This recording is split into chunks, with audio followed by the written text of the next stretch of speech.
All right. So this was the week where on Christmas Eve, the president, Joe Biden, and his wife, Jill Biden, decided to take live calls from families who were calling into what's known as the North American Aerospace Defense Command Santa tracker. Which follows the progresses of Santa's sleigh and teaches them about the surveillance state, obviously. Before saying goodbye, though, one caller from Oregon named Jared Schmeck decided to boldly tell the president one final thing. Take a listen. That's right. I hope you have a wonderful Christmas. Well, yeah, I hope you guys have a wonderful Christmas as well. Merry Christmas, and let's go, Brandon. Let's go, Brandon. I agree. Hey. Okay. So that is Jared Schmeck saying, let's go, Brandon, to the president. And instead of understanding what that meant, Joe Biden just said, yep, let's go, Brandon. Bless his heart. Because I don't think anyone has explained to him that let's go, Brandon is the stupid right-wing It's code. Code for fuck Biden. Mhm. Because they're so sly, and Lauren Boebert put it on the back of a dress. Yeah. So I don't know why he reacted like that. I mean, there's a number of reasons. It's because he didn't know. Yeah, well, okay, he's either old, which yeah, he is old. He didn't. I don't know, but clearly no one's told him that this is what it means. And now, do you guys think that's a good thing, or is it? I mean, something that can lead to this. I think maybe he's owning it. Because he repeated it. He said, let's go, Brandon. And it's just like you'd have to be pretty clueless, which Biden might be. Absolutely. To not have read about it in the news. Yes. It's in the lamestream media. So clearly he's read about it.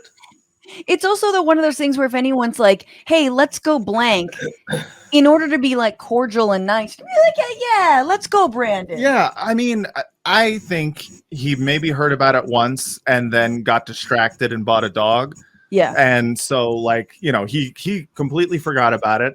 And he took this nice call that was actually nice for the majority of it. And it ends with a let's go, Brandon. And he's like, sure, let's go, Brandon, because he's a politician and he's just going to agree. Okay, so you just said something that is true. In fact, Jared Schmeck, who honestly is the most on-brand name, apparently the entire conversation was very nice. They talked about what his kids wanted for Christmas, what they were asking from Santa. And then he just throws in, let's go, Brandon. Yeah. Because I think he is a piece of schmeck. Let's hang on. Let's read. He says, you tell me what you think of him after I explain what he says he's done. He says, Schmeck says he's not a Trumper, but described himself as a free-thinking American and follower of Jesus Christ. Schmeck called his remark a joke and a reflection of his frustration with Biden's policies, including the federal vaccine mandate, inflation, and global supply chain problems that have caused shortages in consumer products. Okay, so you're not a Trumper. You just believe the things that Trumpers generally You're just say. very on brand. Right. Yeah. Now, people got mad at Schmeck, and so he was, so he defended himself. How do you think a guy like Schmeck would defend himself? Well, he said, I am now being attacked for utilizing my freedom of speech, adding that he's been receiving some vague but threatening phone calls since the Santa tracker call. Are they from Santa? Listen, motherfucker. Yeah. You're naughty. You're a naughty boy. You're getting coal. Or not getting coal, one of the two. So the snowflake has been triggered.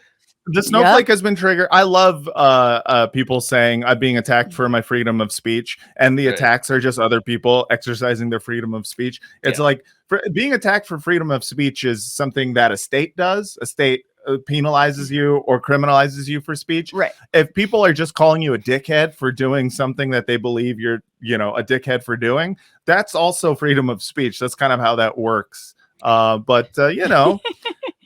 don't think anyone should be, threatening anyone. I don't think anyone should be sending death threats or whatever. But if everyone else is just saying, hey, fuck you, Schmeck, freedom of speech, bro, that's how it works. Oh, fuck your feelings, Schmeck. Yeah, fuck your feelings, Schmeck. Fuck your feelings. But Schmeck says he didn't mean anything by "Let's go, Brandon." He said, "I understand there's a vulgar meaning to "Let's go, Brandon," but I'm not that simple-minded." Well, no matter how I feel about him, the 35-year-old father said Christmas morning, "He seems like a cordial guy. There's no animosity or anything like that. It was just merely an innocent jest to also express my God-given right to express my frustrations in a joking manner. I love him just like I love any other brother or sister." What? Brothers or sisters all the time have code words that mean "fuck you, brother or sister." Yeah. So, totally get it. Did your brother just say "Let's go, Matt" a lot? No, he just called me a bitch to my face and punched me a lot. He didn't really need a code word. Yeah, it's a good code word for "fuck you." Yeah, a good code word for "fuck you" is a fist.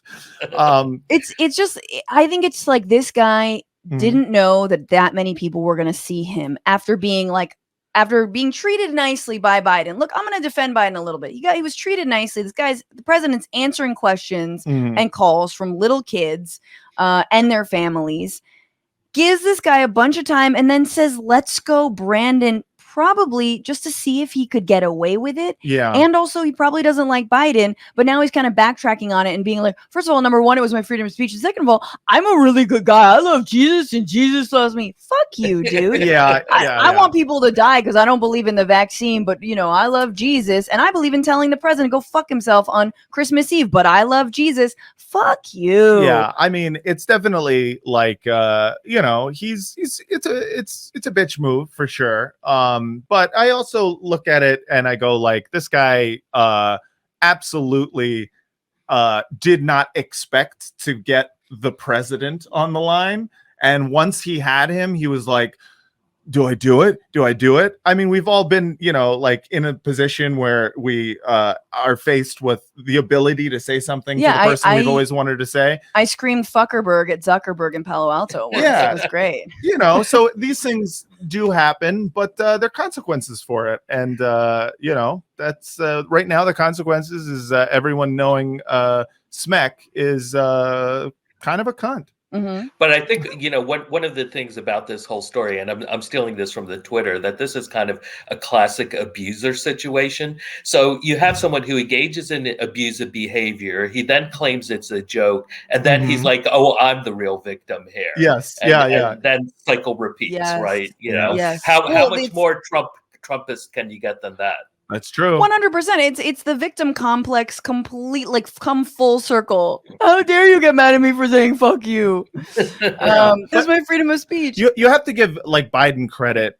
Part of the, I think, benefit of let's say sort of the cognitive decline age is not hearing anything, is not really hearing anything as like an insult if it's coded. And so he gets to, I'm sure that someone was like, "Oh, Biden, did you know that's a code for for fuck you? You just reiterated a code for fuck you." And he was probably like, "Haha, all right."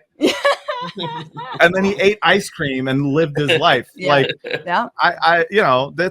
That's hell of a defense mechanism. It's true. Not senility. Senility. All of our parents do it all the time. I will say there's a couple of comments I wanted to read. Mr. Frosty on Twitch says, "I think he knows what it means, Biden. It was the best way to grab it and toss it away." Maybe. Yeah, it's given, I think, him a lot of credit. I think I just don't. There's no way he heard it at some point, but he mostly was just doing a nice guy thing and being like, "Ha, let's go, Brandon." Kate Gillette on YouTube says, "I think it would be hilarious if he starts saying 'let's go, Brandon' himself." I do think so. I mean, I also saw someone recommend that he name his dog Brandon, which would have been great. Yeah. I mean, honestly, it was one of the things that Trump was really good at was poison pilling stuff that people were trying to make fun of him with. Like, he would just adopt it and then everyone would just kind of stop using it because it was like, oh man, now everyone's chanting it at his rallies. That's so true. He co-opted the shit out of it. He co-opts everything. Fake news. Like fake news, a perfect example. Like he co-opted that and made it, a whole mean a whole other thing. Yeah. And so I feel the like establishment. Yeah, He right. always talking about the swamp, all that crap. He co-ops. He all took language. all of Bernie's stuff too. Everything Yeah. Bernie said, as soon as Bernie was out in 2016, he was like, "Yep, Yeah, thank you." exactly. Yeah, and of course then- didn't know what he was saying either. Also in cognitive decline. So you know, it's just I think it's important to you know, to co-opt and poison pill negative messages. Anyway, I hope Joe Biden's fifis haven't been hurt, and I hope Schmeck I think he's fine. gets what is coming to him, whatever that is. I mean, I think a week of people knowing his name and sending him dicks on the internet, and then moving on. I hope he gets sent all the dicks. What's going on, Frantifa? If you haven't already, subscribe to this channel right now. Hit that button. And also, you can become a patron and support the show every single week. Get access to bonus episodes and exclusive merchandise. Patreon.com/Bitchuation Room. Do it.